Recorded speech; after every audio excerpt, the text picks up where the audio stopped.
السلام عليكم. راكم تشوفوا هذا السيد اللي راه في الصورة؟ هذا اسمه ولاد نهير حسين، ويسكن في ولاية تيميمون. بالمناسبة من مواليد سنة 2001.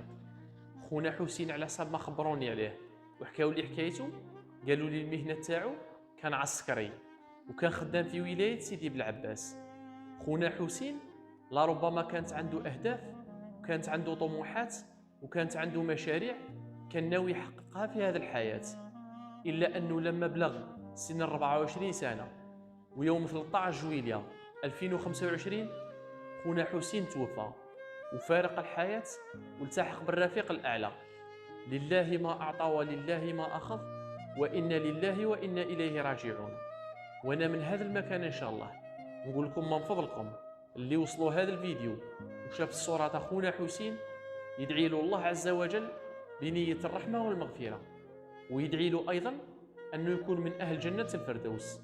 هذا راه خونا وراه ولد بلادنا وكان فرد من أفراد الجيش الشعبي الوطني. وعندي رسالة أيضا نوجهها لعائلة المرحوم، نقول لكم ربي يرحم فقيدكم وربي يوسع عليه وربي ينور قبره وربي يجدد عليه الرحمات وربي يجعله من أهل جنة الفردوس وربي يصبركم إن شاء الله على فراقه. اللهم آمين.